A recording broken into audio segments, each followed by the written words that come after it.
Quiero comentarte un poquito acerca de dónde hemos estado, de a dónde nos ha llevado el apóstol Santiago. Él nos ha confrontado durísimo y te lo digo yo que es uno de mis libros favoritos, pero nunca había sido tan confrontado por el mismo libro con mi fe, que me ha cuestionado realmente qué tipo de fe tengo. Es curioso porque la Biblia habla de una fe viva y de una fe muerta. Y hemos estado viendo cómo tenemos que estar gozosos en medio de la prueba, porque la prueba lo que produce es evidenciar que hay realmente en mi corazón. ¿Qué tipo de fe tengo? Eso es lo que produce la prueba, una evidencia de esa fe. Pero hoy lo que vamos a ver es un tipo de fruto especial que tiene como evidencia esta fe viva. Así que, ¿por qué no me acompañas en el capítulo 2 de Santiago, de esta carta que estamos dividiendo en versículos pequeñitos, en fragmentos pequeñitos, pero muy poderosos? Dice el versículo 20 al 24, dice: pero ¿estás dispuesto a admitir, oh hombre vano, que la fe sin obras es estéril? ¿No fue justificado por las obras Abraham nuestro padre cuando ofreció a su hijo Isaac sobre el altar? ¿Ya ves que la fe actuaba juntamente con sus obras? Y como resultado de las obras, la fe fue perfeccionada. Y se cumplió la escritura que dice: y Abraham creyó a Dios y le fue contado por justicia. Y fue llamado amigo de Dios. Ustedes ven que el hombre es justificado por las obras y no solo por la fe. Amado Padre, tu palabra no solamente nos confronta, tu palabra nos ayuda a ver nuestra realidad. Como predicábamos hace unos domingos, no queremos ser esos hombres que se miran al espejo, esas mujeres que se observan momentáneamente en un espejo y después se olvidan de su rostro y no vuelven a tu palabra para ver cómo están realmente, Señor. Ayúdanos a estar constantemente siendo iluminados, confrontados con tu palabra, con el único objetivo de parecernos más a tu Hijo amado por medio de lo que tú nos has dado, y así darte la gloria a ti. Te damos gracias y, Señor, me pongo en tus manos para que sea tu Santo Espíritu ayudándome, Señor, a ser fiel a este texto, Señor. Te damos gracias en el nombre de Cristo Jesús. Amén. Amada iglesia, antes de empezar a profundizar en este pasaje, estamos en una situación de una encrucijada porque estos pasajes parecieran ser muy polémicos.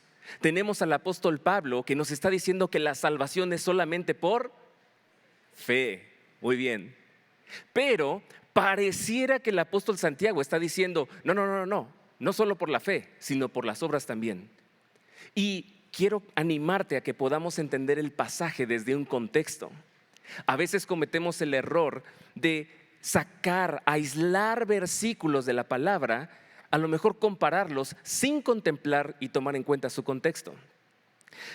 El apóstol Pablo estuvo hablando a unas personas específicas que ellos creían que solamente por su herencia, por su linaje, siendo descendientes directos de Abraham, era suficiente para ser salvos. Y el apóstol Pablo confronta ese aspecto y dice: no es por lo que puedan hacer, no es por sus obras que ustedes son salvos, sino solamente por la fe en Jesucristo. El problema está si queremos comparar este pasaje con la enseñanza de Pablo, porque Santiago no está contradiciendo a Pablo, sino que te está llevando un paso de madurez más profundo y más alto, en el sentido de que ya no se cuestiona que la salvación es por fe, sino que ahora el apóstol Santiago a este tipo de personas los quiere animar y confrontar y decirle: a ver, y esto se deriva de un versículo anterior que vimos la semana pasada. Tú estás diciendo que tú tienes fe y que hay otro que tiene solamente obras. Muéstrame tu fe sin obras y yo te mostraré mi fe por las obras. El apóstol Santiago está siendo tajante y está diciendo: ¿cómo pueden llegar creyentes verdaderos a siquiera pensar que solamente su salvación puede estar deslindada, separada de obras buenas. ¿No acaso dice Efesios que para eso fuimos creados y llamados? Para andar en esas buenas obras, las cuales el Padre predeterminó desde antes. Entonces es lindo que podamos ver este pasaje con ese contexto para que no nos confundamos. El apóstol Santiago no está diciendo que por tus obras vas a ser salvo. Él está confrontando la realidad de nuestro testimonio y está diciendo, tu fe, si realmente eres salvo, tiene que verse. ¿Te das cuenta que la fe es invisible? ¿No te has preguntado cuál es la forma en que yo pueda hacer visible mi fe? Esas son las obras. Esas son las obras buenas a las que estamos llamados a evidenciar. Y por eso el día de hoy, la idea central que vamos a revisar es que cuando creemos y obedecemos a la voz de Dios, nuestra fe se perfecciona, haciendo evidente que fuimos justificados. La voy a repetir una vez más. Cuando creemos y obedecemos a la voz de Dios, nuestra fe se va, ¿qué? Perfeccionando. Y no solo se perfecciona, sino que hace evidente que ya, tiempo pasado, ¿qué? Fuimos justificados. Y hay un ejemplo que me encantó. No sé si sea el más acertado, pero creo que nos va a ayudar mucho a entender este principio. ¿Alguien sabe aquí de jardinería o de huertos y todo eso? ¿Han escuchado hablar acerca de los injertos de los árboles? Como un árbol de manzana, de repente le ponen un injerto de durazno o algo así. No soy experto en la materia, pero sé que combinan un tipo de fruto con otro y es sorprendente el resultado. De repente estás comiendo una manzana que sabe a durazno y es, ¿qué pasó aquí? ¿Por qué la manzana no sabe a manzana? Y tiene este sabor riquísimo ahora a durazno y es algo nuevo. Creo que de la misma forma, si tú y yo hemos dicho que hemos creído en el Señor Jesús y hemos recibido esa justificación y ahora somos salvos por la fe, hay una situación interesante. El fruto que hemos dado en nuestras vidas no puede ser el mismo que dimos antes de Cristo. Así como ese injerto, nosotros ahora tenemos que dar un fruto mejor. Tenemos que dar algo que se tiene que notar. Es imposible que haya ese injerto y que entonces nosotros sigamos pareciéndonos a lo que éramos antes. Dice el pastor Sugel Michelén, dice, si se parece un impío, si habla como impío, si camina como impío, es un impío.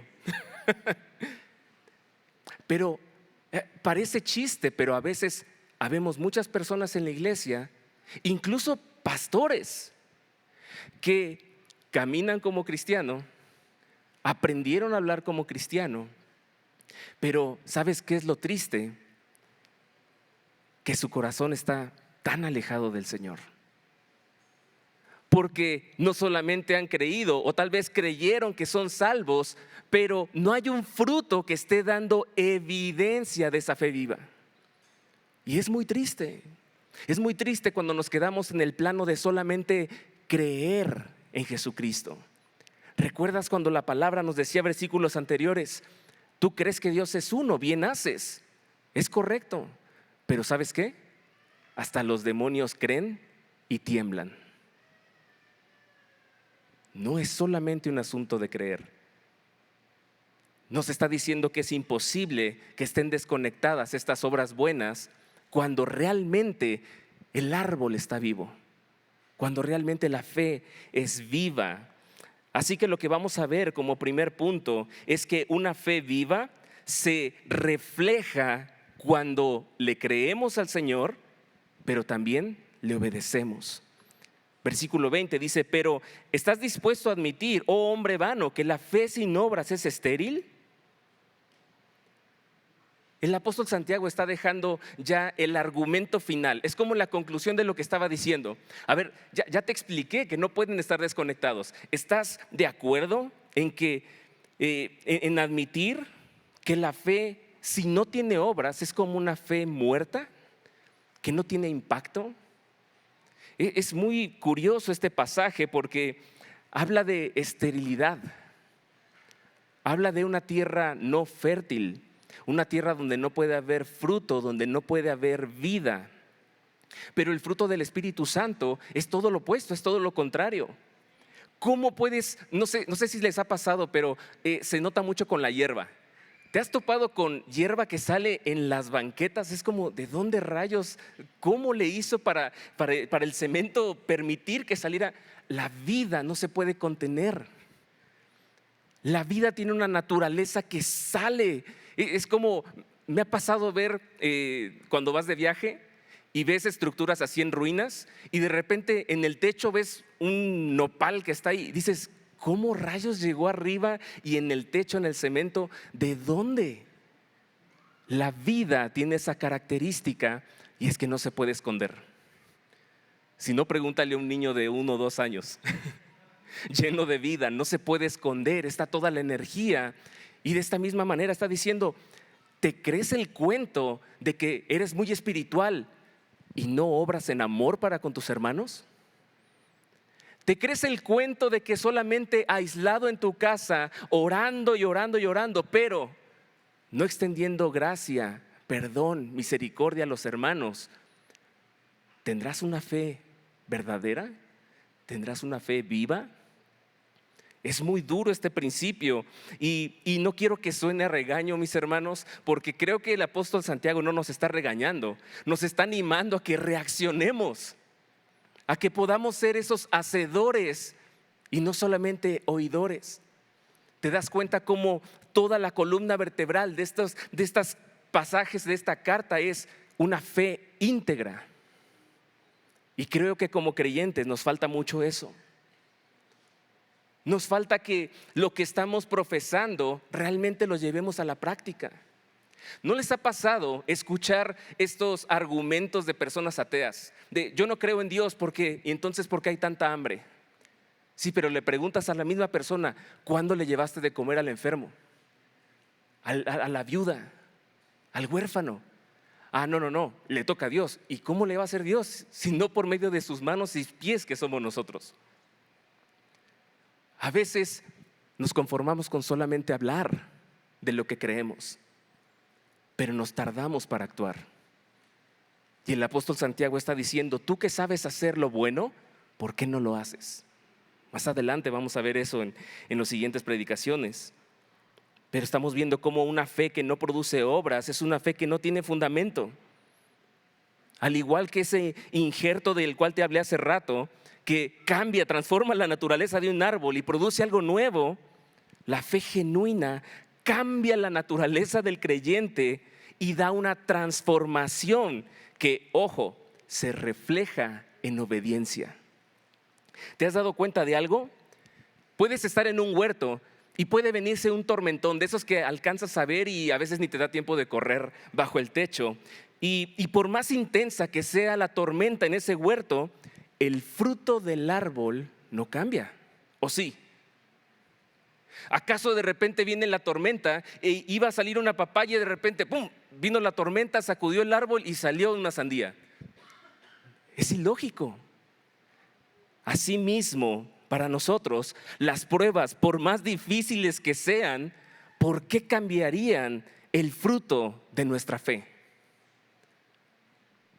¿Verdad que suena ilógico en el ejemplo? Pero entonces, ¿por qué cuando viene la prueba, nuestra aparente fe viva se desanima? Deja de creer en Dios, se aísla, deja de amar a las personas.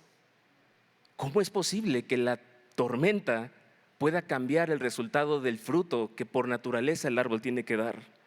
Y por eso la palabra nos lleva al ejemplo de Abraham. Una persona que es la más alta respetada en el contexto judío acerca de la fe. Versículo 21 y 22 dice, ¿no fue justificado por las obras Abraham, nuestro padre, cuando ofreció a su hijo Isaac sobre el altar? Ya ves que la fe actuaba juntamente con sus obras y como resultado de las obras, la fe entonces fue perfeccionada. Seguimos en el mismo argumento donde le está diciendo a la persona, no nada más es la fe, tiene que venir acompañado de la evidencia, que son las obras. Y nos da este tremendo ejemplo, porque no sé si lo sabías, pero Abraham había recibido una promesa, y esa promesa se llamaba Isaac. Isaac era el vehículo de la promesa con el cual Dios le iba a dar una descendencia a Abraham. Y no estamos hablando de un genio que está cumpliendo un deseo, de un viejito que aparentemente ya no podía tener hijos. Estamos hablando de un plan de redención mayor y más grande. La promesa de Dios de darle esa descendencia por medio de Isaac tiene una conexión hasta Cristo que es preciosa. Pero ¿qué fue lo que hizo Dios? Algo totalmente contradictorio, que desafía la lógica. Dios le pidió que sacrificara a su hijo Isaac. ¿Cómo? ¿Que sacrificara la promesa viva? ¿El cumplimiento de la bendición que Dios le había dado? ¿Acaso Dios se arrepintió? Es lo que vemos en los momentos de prueba extrema. Y es en esos momentos donde nuestra fe se ve verdaderamente probada. Creo que inmediatamente cuando ponemos este tipo de prueba aquí en la mesa, todas tus pruebas que ahorita crees que son gigantes, empiezan a verse mínimas. ¿De qué sirve una fe que no obedece en momentos de prueba? ¿Para qué sirve una fe que cuando viene la prueba no obedece?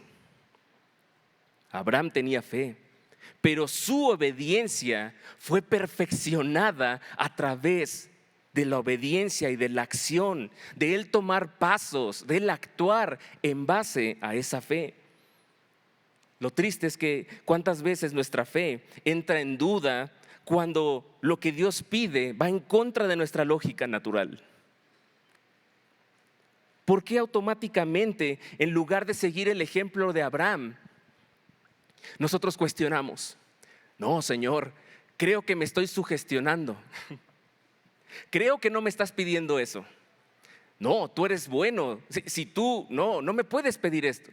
¿Cuántas veces empiezas a cuestionar la voluntad de Dios en base a tu criterio y no en base a simplemente obedecer por resultado y fruto de una fe genuina y viva? Te voy a ayudar con el contexto. En Génesis 22, del 9 al 14, dice: llegaron al lugar que Dios le había dicho y Abraham edificó allí el altar. Arregló la leña, ató a su hijo Isaac y lo puso en el altar sobre la leña. Entonces Abraham extendió su mano y tomó el cuchillo para sacrificar a su hijo. ¿Tú crees que Abraham estaba jugando? ¿Tú crees que Abraham estaba actuando? Yo sinceramente, cuando creo que fueron de las primeras veces que leí esta porción, yo me imaginé que Abraham estaba como: Señor, ya lo até. Señor, ya lo amarré fuerte. Señor, estoy sacando el cuchillo. Como esperando a que el Señor te diga: ya vi que sí es tu fe. Así es como yo interpretaba esta historia. Y así viendo como cada paso de: Señor, ya voy, cuenta hasta 3. Pero ¿sabes qué es lo impresionante de lo que nos habla esto? Versículo 13 dice: entonces Abraham Entonces Abraham extendió su mano y tomó el cuchillo para sacrificar a su hijo. Pero el ángel del Señor lo llamó desde el cielo y dijo: Abraham, Abraham. Y él respondió: aquí estoy. Y el ángel dijo: no extiendas tu mano contra el muchacho ni le hagas nada, porque ahora sé que temes a Dios, ya que no me has rehusado tu hijo, tu único. Entonces Abraham alzó los ojos y miró y vio un carnero detrás de él, trabado por los cuernos en un matorral. Abraham fue y tomó al carnero y lo ofreció en holocausto en lugar de su hijo. Y Abraham llamó a aquel lugar en el nombre del Señor: el Señor proveerá. Como se dice hasta hoy: en el monte del Señor se proveerá. Y quiero que profundicemos en esto, porque la fe de Abraham no solo confiaba en que Dios había hecho una promesa, sino que confiaba en que Dios podía resucitar a Isaac si fuera necesario para poder cumplir su promesa. Ahí es donde se quiebra mi interpretación de la Biblia, porque no se trata de que Abraham estaba como, ya sé que te vas a arrepentir y me vas a decir en el último momento. ¿Qué dice Hebreos 11:19? Pon mucha atención, dice, y por la fe él consideró que Dios era poderoso para levantar aún de entre los muertos, de donde también en sentido figurado lo volvió a recibir. ¡Wow! La obediencia de Abraham no estaba limitada solamente a la expectativa de si Dios frenaba o no. Él iba a cumplir el mandato de Dios. ¿Dónde está la fe de Abraham? En que él creyó que podía Dios resucitar a Isaac para cumplir su promesa. Fuera de la lógica, Abraham no se fue por el lado natural, no se fue por el entendimiento de su mente. Él confió y creyó que aún si Dios le estaba pidiendo eso, que era ilógico, aún así Dios tenía el poder para poder llegar al cumplimiento de esa promesa. Es curioso porque en el contexto en el que estaban, la gente solía sacrificar a sus hijos en adoración a otros dioses paganos. Y fíjate cómo el Señor en su misericordia le muestra un camino diferente. Detiene a Abraham, sabiendo que él iba a ser obediente, lo detiene, y en lugar de que Abraham sacrificara a su hijo, ¿qué hace el Señor? Provee de un cordero para que pudiera llevarse a cabo el holocausto. ¿No te das cuenta de algo interesante? No es como que ya probé tu fe y entonces ya vi que sí me crees, sí confías en mí, Abraham. Entonces tomen sus cosas y regrésense a la casa. No, sí hubo un holocausto, sí hubo una ofrenda, sí hubo esa adoración que se entregó en ese monte. Y no sé si te das cuenta, pero eso es lo hermoso del Evangelio. Que el Señor, en lugar de que tú y yo fuéramos a ser condenados de muerte, Él provee a su Hijo Jesucristo para que Él tomara tu lugar, para que Él tomara mi lugar, y entonces juntos pudiéramos disfrutar de darles adoración al Señor pura y santa y perfecta. Esa adoración es el sacrificio de su Hijo. Él mismo proveyó el Cordero Santo sin mancha para que pudiera ser llevado a cabo ese holocausto. Eso es lo que a veces no entendemos. No hay sacrificio más puro y santo que el de Jesucristo. ¿Cómo reaccionas entonces cuando Dios te llama a algo que no comprendes completamente? ¿Cómo tu fe viva y eficaz se va a ver evidenciada, reflejada, si tu primera reacción es cuestionar la voluntad de Dios? La fe verdadera se muestra en la obediencia cuando todo parece ir en contra. Así que estemos dispuestos a obedecer a Dios incluso cuando no lo entendamos. Esta combinación de la cual habla Santiago, fe y obediencia, en este caso específico, son inseparables. Si realmente que creemos que Dios es soberano, debemos confiar en que su plan siempre es mejor que el mío. Y que yo voy simplemente a obedecer porque confío, descanso en este Dios bueno, perfecto, aun cuando no veamos los resultados instantáneos. Te pregunto, a ti, amado, ¿puede una fe viva no dar fruto? ¿Puede una fe genuina que esté viva realmente no dar fruto? No es mi intención en esta mañana que tú dudes de tu salvación. Esa no es mi intención, pero si tal vez piensas que por haber solamente creído en Cristo ya eres salvo, la palabra nos está confrontando y nos dice que la fe no solamente es estar de acuerdo en tu mente con el hecho de que Cristo existe, que existió, que caminó en la tierra, sino que debe de haber un fruto, en este caso la obediencia que viene de un corazón transformado. si tu vida no refleja obediencia a Dios, Él te llama a que puedas arrepentirte y creer y seguirle a Él. Que tu vida sea un ejemplo vivo de obediencia constante a sus mandamientos. Porque el Señor lo dice: el que me ama a mí, ama mi palabra. El que obedece mis mandamientos, ese es el que me ama. No puede haber una incongruencia, una falta de integridad entre decir que amo al Señor, pero no obedezco su palabra. Cuando creemos y obedecemos la voz de Dios, nuestra fe se perfecciona y hace evidente que somos justificados. Ahora veamos cómo esta fe viva que se refleja en estos actos de obediencia es también la que nos justifica y transforma una parte fundamental, nuestra relación con Dios. Por eso el punto número 2 es que una fe viva es la que nos justifica y cambia nuestra relación con Dios. Versículo 23 dice: y se cumplió la escritura que dice: y Abraham creyó a Dios y le fue contado por justicia, y fue llamado amigo de Dios.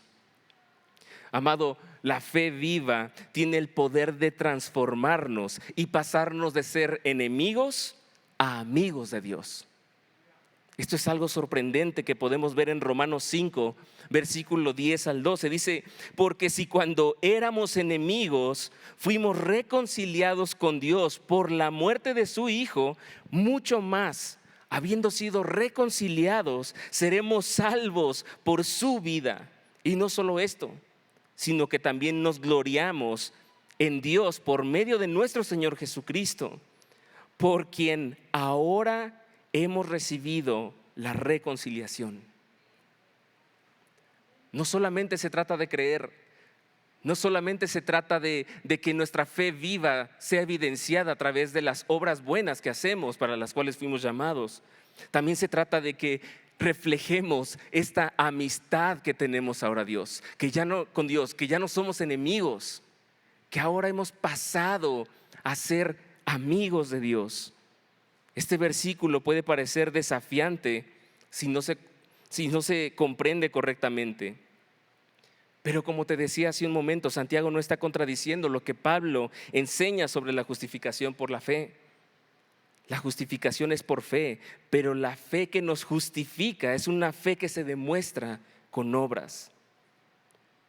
¿Qué significa ser justificado?